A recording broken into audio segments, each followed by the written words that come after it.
Bonjour à tous, c'est parti pour le récap du tournoi de Saint-Mandé. Un tournoi que j'ai eu le week-end du 28-29 juin. C'est un tournoi de partie longue sur un week-end en cadence 1 heure plus 30 secondes. Donc une cadence longue assez courte. C'est un tournoi réservé aux joueurs à plus de 1900. On était 24 joueurs au départ. J'étais 6ème sur la grille de départ avec 2130 Elo. Il y avait un joueur à plus de 2300 et derrière des joueurs aux alentours de 2200 légèrement en dessous. Et j'étais donc 6ème Elo. Et à la première ronde de ce tournoi, j'ai affronté un joueur à 1975. Je ne vais pas vous montrer les 5 parties, car premièrement, c'est un tournoi plutôt de cadence courte. Petit à petit, je vais enlever ces tournois-là du Road to Emi. Je ne vais plus les jouer. Et même quand je les joue, j'en parlerai quand même rapidement pour vous tenir informé de mes résultats. Mais je ne les montrerai pas forcément en entier, quoi. Juste, je vous dirai mes résultats comme ça. Et aussi parce que dans ce tournoi, j'ai commencé à jouer mon répertoire que je compte jouer cet été pour mes tournois. Et je me suis dit, c'est un peu bête de vous présenter les parties et d'entre guillemets me tirer une balle dans le pied avant le début de l'été sur des ouvertures que je n'ai pas encore divulguées. Donc voilà, c'est un peu un mix de tout ça qui fait que je vais vous faire un petit récap sur une vidéo des 5 parties, vous raconter un peu comment ça s'est passé. Et donc à la première ronde, j'ai affronté un joueur à 1975. J'avais les pièces noires, j'ai gagné plutôt tranquillement, plutôt facilement en 30 coups avec 2 imprécisions, donc une partie assez maîtrisée pour la première. J'étais plutôt content de moi parce qu'en fait je reviens d'un tournage la veille. Le tournoi c'était le samedi et le dimanche. Et la veille, le vendredi, j'étais en tournage avec Julien Song, Gartin, tout simplement Maé, Hadis et Sarah Chess. Pour la chaîne de Julien Song, vous verrez les vidéos courant juillet normalement. On s'est levé à 7h le matin. Le tournage est terminé à 20h30 le soir. Donc c'est vraiment toute la journée intense tournage. Depuis quelques jours, je m'étais remis à fond dans la création de contenu, les lives, etc. Donc voilà, j'ai eu un gros enchaînement. J'arrive au tournoi, j'étais pas vraiment frais. Et voilà, j'attendais de voir comment ça allait se passer. Et franchement, j'étais plutôt content donc, de la première ronde. Et donc, on arrive à cette deuxième ronde.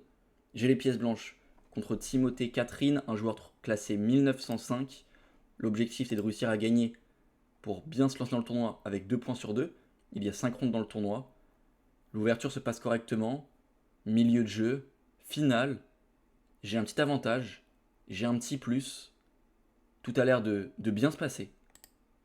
On arrive à cette position-là, qui est à peu près égale d'après l'ordinateur, mais qui est très simple pour pousser de mon côté. Honnêtement, avec mon niveau récent dans les finales, etc., je m'étais dit qu'il y a de grandes chances que je la gagne quand même. Je me suis dit que j'allais réussir à jouer tour à 6 et C5 à un moment qui allait être très grave pour lui. Ici, il me joue tour au 7. Et je me dis, ok, soit je fais tour à 6, soit je fais tour à 8. Et qu'est-ce qui m'a embêté sur tour à 6? Alors, sur tour à 6, s'il joue tour au 6, j'ai C5 tout simplement. Et là, les pions vont tomber, il est cloué. Il est donc obligé de jouer tour au 5, mais bon, là j'ai C6, il peut plus arrêter le pion. S'il prend le pion, j'ai C7. S'il revient défendre, j'aurai tour à 8, je suis promotion. Bref, là la partie est terminée. Ce qui m'a un peu plus embêté sur tour à 6, c'est que je me suis dit, peut-être qu'il peut ici, tout simplement, jouer tour B7. Et quand je jouerai roi prend E4, il me jouera roi E7, roi D5, roi D7. Et là, dans ce moment-là, on n'avait plus beaucoup de temps, c'était le Zeitnot, c'est la fin de partie. Et j'avais un petit doute, je commençais à me dire, ouais, mais si je fais tour A8 pour essayer de contourner, ça a l'air pas mal, mais je me dis, ouais, mais si je fais ça, il y aura tour C7. Et à chaque fois, il y aura des ressources avec l'idée, tour C5 échec, chasse le roi et tour G5. Et il arrive à sortir sa tour, son roi défendra les pions, et j'ai l'impression que j'allais me retrouver un peu bloqué. Donc je me suis dit, en fait, pas besoin de faire tour A6 directement. De toute façon, pour l'instant, il a aucun contre-jeu. Donc j'ai le temps de tourner un peu, de chercher d'autres idées. Mais en fait, tour A6, ça gagnait bien. Sur tour B7, roi prend, roi E7, roi D5, roi D7. Mais ici, il fallait pas faire tour A8. Il fallait juste faire H3. Il allait faire un moment G5. Il est un peu en zouzant, donc G5. Et maintenant C5. Et maintenant, il aura un problème sur les pions de l'autre côté. Il va devoir faire prise-prise. Et j'ai à la fois cette force-là avec ce pion passé, et à la fois les faiblesses de l'autre côté. Il ne pourra pas tout gérer à la fois. C'est donc terminé. Je rate cette idée-là. Je finis par jouer tour A8 échec. Il me joue roi F7, je fais donc tour C8. Mon idée en fait c'est de mettre la tour en C6 plutôt. Passer la tour devant le pion pour me servir de bouclier entre guillemets et ensuite pouvoir envoyer le pion B. Il fait ici roi F6, je fais tour C6. Il fait tour E6. Et ici j'ai mes derniers instants de réflexion, plus beaucoup de temps et je me dis je peux pas prendre la tour directement parce que si je la prends, il y a prise. Et ça, je le perds.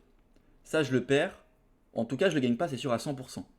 Je me dis, aucune chance de gain. Donc, je peux pas jouer tour prend E6. Je commence à calculer C5. Je me dis, ouais, mais il va prendre. Je vais reprendre. Ça paraît compliqué de progresser en fait. Ça paraît compliqué de progresser parce qu'en fait, il peut même juste attendre. Tour C6 n'a aucun intérêt parce que dès que je bouge le pion, je perds la tour. Et je pourrais jamais prendre la sienne. Parce que sinon, le roi rentre dans le carré du pion. Il va arrêter le pion. Genre là, à un moment, si je prends, quand je pousse, il va venir arrêter le pion. Donc je me dis, mais je suis con en fait, j'aurais dû faire tour A6 direct tout à l'heure. Et donc je pense qu'à calculer tour C8. Je me dis peut-être que je peux revenir en A8. Et là je me dis, ouais, mais il va faire roi F5. Et si je fais tour A8, maintenant tour D6, j'ai plus le temps de faire tout ça, là il va trouver de l'activité, il va rentrer. Ou même avec son roi, il va venir rapidement venir défendre avec son roi plutôt comme ça. Je me dis, putain, mais qu'est-ce que j'ai foutu. Et là je regarde ma pendule et je me dis, bon, faut que je joue vite. On va juste essayer d'améliorer la position, on va attendre, et on va jouer B3. Et au moment où je joue B3, je me dis, mais qu'est-ce que j'ai foutu. Mais le roi est dans le carré là. Et là je me décompose, et je me dis, putain, mais c'est pas possible. C'est pas possible. Et là je repense à ces nuits compliquées sous les 40 degrés à Paris, à ce tournage la veille de 14 heures. Et je me dis, j'aurais jamais dû faire ce tournoi à ce moment-là. J'aurais jamais dû faire ce tournoi à ce moment-là. Je suis dans une période où j'ai beaucoup de choses. Il y a aussi le cours collectif, si vous l'avez vu sur les réseaux. Je donne beaucoup de cours d'échecs, je m'entraîne beaucoup. Il y a les tournages, tout ça. Et en fait, j'aurais dû juste me reposer, tranquille avant l'été. Et il y a quand même 5 tournois qui arrivent cet été, 5 gros Open, 5 gros tournois. J'ai pas besoin de jouer ces 5 parties en plus. Et bien évidemment, il le trouve, il fait tour prend C6. Et petit à petit, il va venir gagner. Et j'ai essayé de trouver le max d'idées, le pousser un maximum dans ses retranchements. Mais bon, là c'est terminé. Je perds donc cette deuxième ronde, j'ai un point sur deux. Il y a une dernière ronde à jouer. Je suis énervé contre moi-même, mais ça va, j'ai appris à mieux me contenir, mieux me gérer, entre guillemets. La période où j'ai beaucoup perdu de points Elo, elle m'a énormément servi après le passage du titre de maître feed.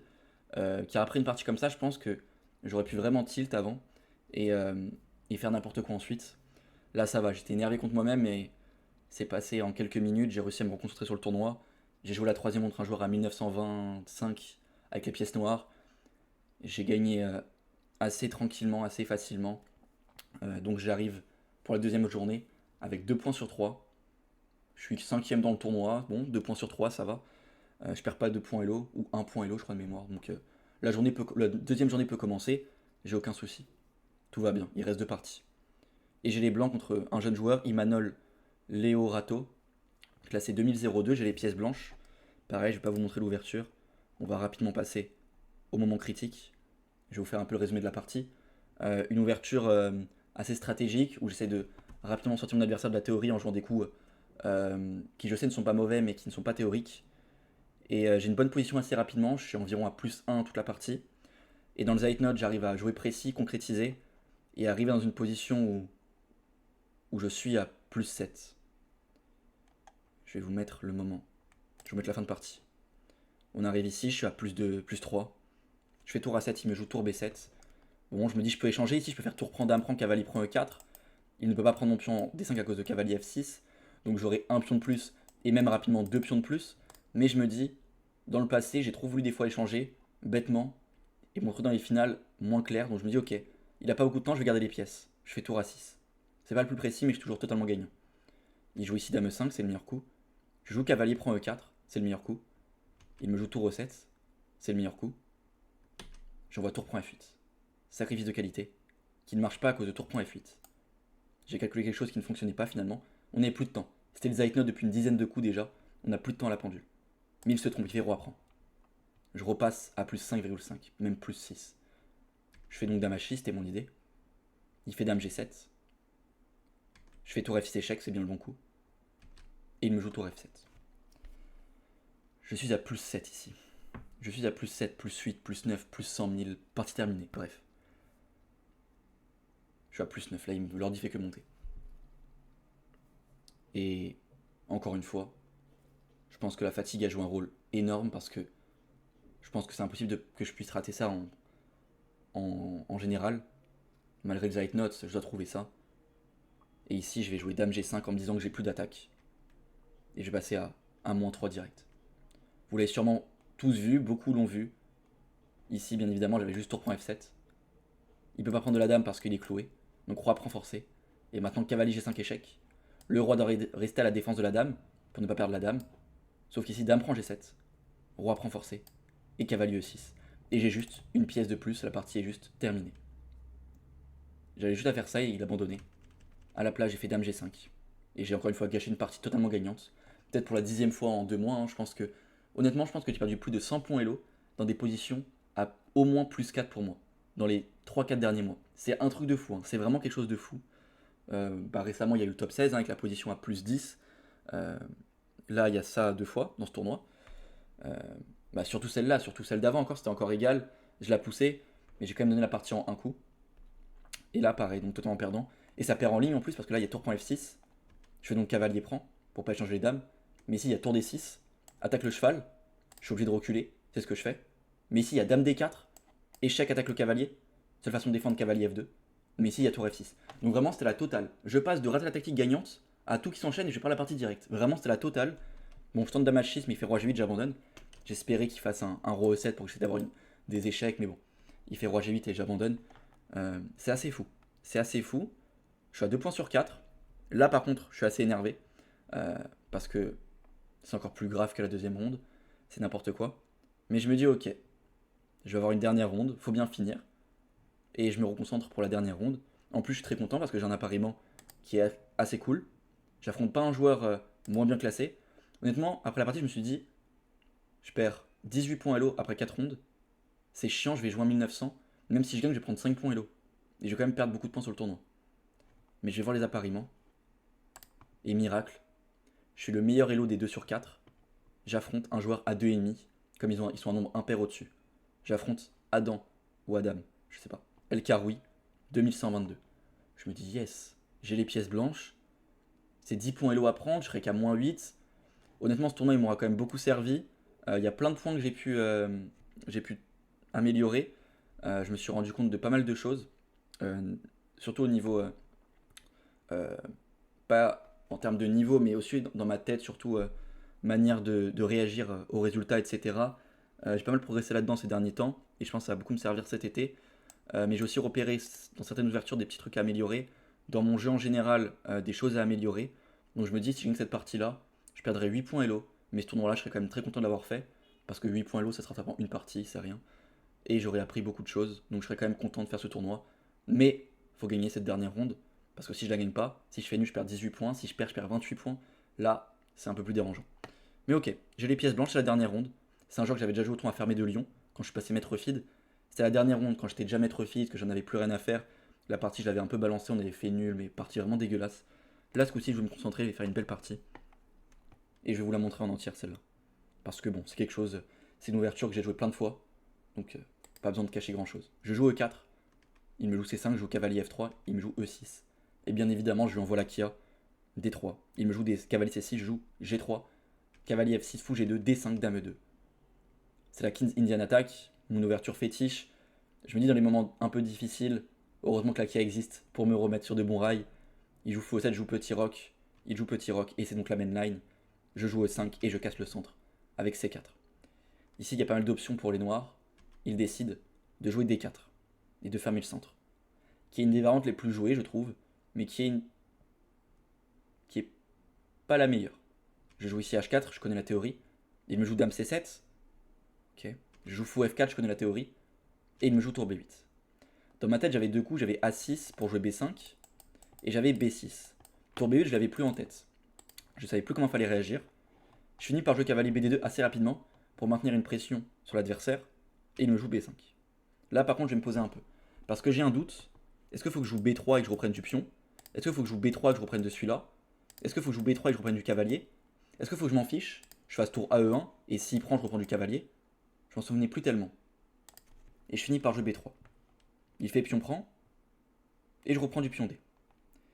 Je reprends du pion D parce que j'ai pas envie de lui laisser la colonne B ouverte. Et je me dis que ce pion passé là, c'est peut-être pas un souci. Je vois que le seul contre-jeu qu'il peut avoir, c'est jouer cavalier B4 et D3. Mais je me dis que l'attaque va arriver beaucoup plus rapidement. Notamment grâce à la case E4 où je peux vraiment envoyer énormément de pièces. Il joue ici fou B7. Je joue tour FE1. Ok, c'est le meilleur coup, tout va bien. Et il me joue cavalier B4, c'est le meilleur coup, c'était le plus logique.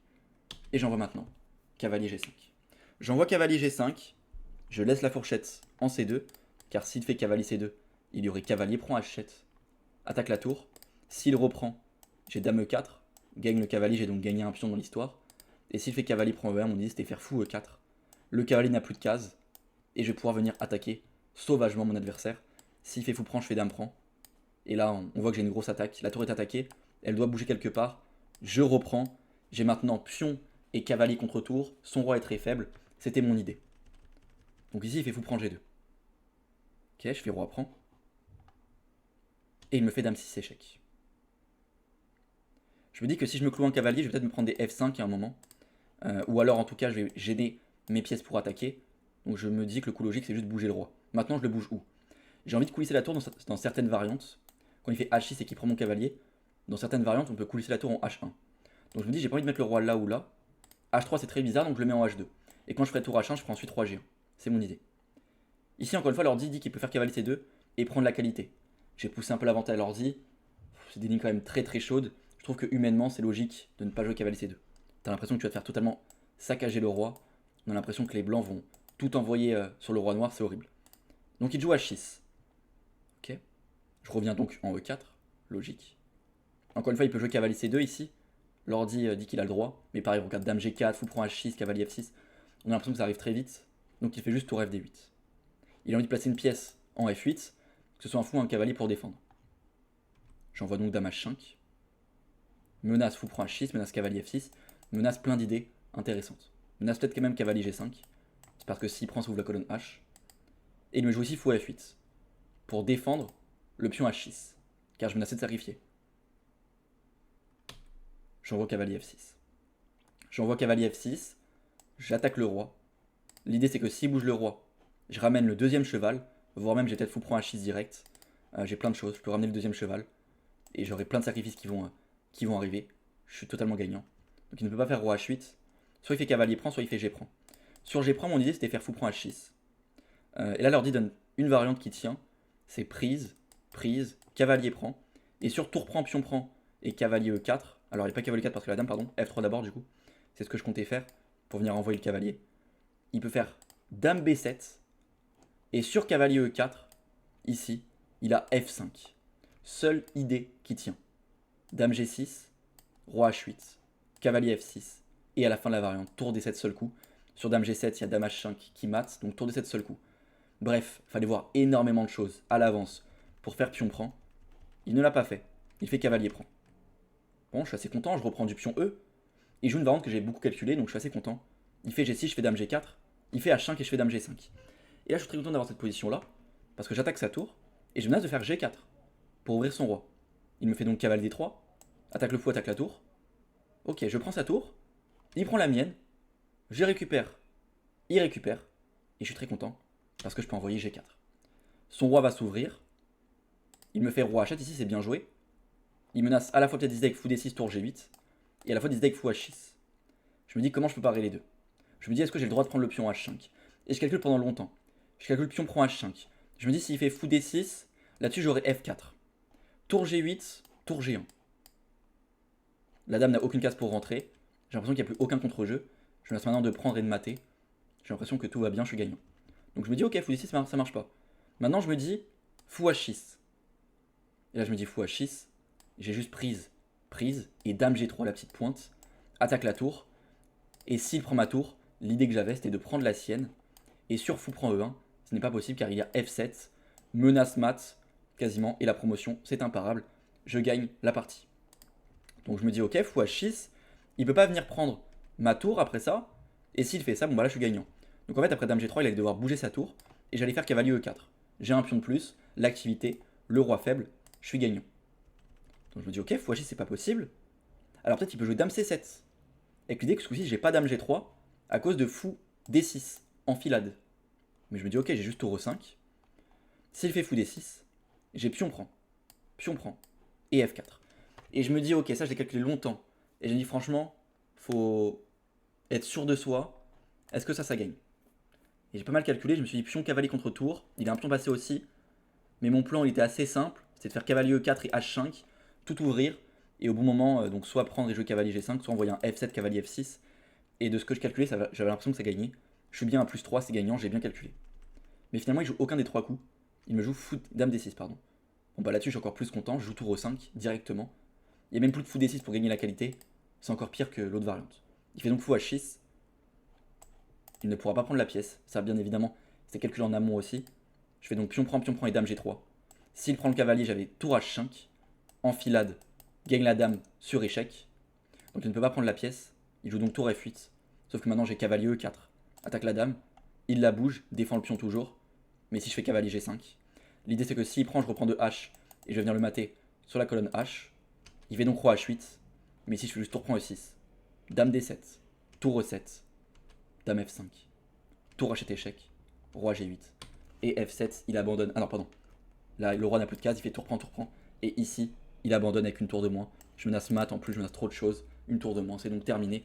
Je termine le tournoi avec 3 points sur 5, je perds 8 points Elo. Je suis quand même content de cette dernière partie, elle fait du bien avant l'été, franchement on termine sur une bonne note. Une partie hyper intéressante, où au final j'ai pas raté grand chose, juste j'ai mal évalué cavalier C2, et le cavalier F6 il avait une défense extrêmement dure, mais ok je trouve que c'était assez compliqué. S'il l'a pas joué non plus, c'est qu'il l'a pas compris non plus, donc je suis pas seul, ça va. Je pense que c'était assez dur honnêtement. Mais voilà, je suis quand même content de la dernière partie. La première et la troisième monde. En fait, les 3 que je gagne, je suis très content du niveau de jeu. Et en fait, les 2 que je perds, il y en a une où je suis totalement gagnant, j'ai fait une très grosse game.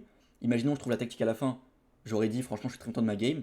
Donc, juste ça le problème. Et pareil, celle que je perds, belle partie, grosse pression. La finale, elle était hyper intéressante. Dans un moment où je serais plus en forme, j'aurais sûrement poussé et gagné. Donc pareil, si j'avais gagné, je me serais dit, bon bah, très belle partie. Donc en fait, le problème, c'est pas le niveau de jeu. Je suis très content de mon niveau de jeu là. Le problème, c'est être, pendant tout l'été, gérer un peu le niveau de fatigue parce que je vais énormément jouer. Là, voilà. Quand tu es fatigué, etc., le calcul il est moins là, surtout quand tu as moins de temps. Des fois, tu oublies des choses totalement simples. C'est ce qui s'est passé dans 2 parties. Donc cet été, j'ai enchaîné notamment 4 tournois en l'espace d'un mois, avec aucun jour de pause entre chaque tournoi. En gros, je termine le tournoi le midi, je prends le train l'après-midi, j'arrive dans la ville, je dors le soir, dès le lendemain, parti. Donc en fait, il y a 4 tournois qui vont s'enchaîner. La Plagne, Championnat de Paris, Aix et Créon.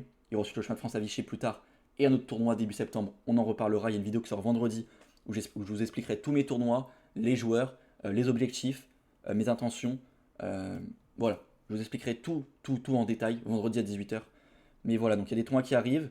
Le plus important, ça va être de gérer la fatigue parce que je sais que le niveau de jeu, il est là. Si je joue sérieusement, je suis sérieux tout l'été. Pendant les parties, je suis sérieux. En dehors des parties, je suis sérieux. Je fais tout correctement. Je sais très bien que je peux revenir très rapidement à plus de 2300. Maintenant, voilà, ça va pas être aussi que moi. Va falloir réussir à gérer quand même un mois de tournoi. C'est pas facile. Il y aura peut-être un moment des petits trous d'air. J'espère le moins possible. En tout cas, voilà. On commence l'été avec un classement de 2160. J'étais 2167 avant le tournoi de Saint-Mandé, après mes victoires en top 16 à Cassis et à je sais plus quel tournoi, Asso. Donc là, je suis 2167 pour l'été, mais je perds 8 points sur ce tournoi, donc 2159 en virtuel. Donc mon objectif pour cet été, je les annoncerai, mes objectifs, je les annoncerai dans la vidéo de vendredi. Je vous en dis pas plus. Nous on se retrouve vendredi à 18h pour la suite. Merci à tous d'avoir suivi cette vidéo. On se retrouve très bientôt. Et moi, je vous donne rendez-vous sur YouTube et sur d'autres réseaux. On en parlera dans la prochaine vidéo. J'ai d'autres choses à vous annoncer parce que l'été, je ne serai pas actif que sur YouTube. Vous me verrez dans plein d'autres endroits. Allez, bonne fin de journée à tous, bonne soirée. Ciao.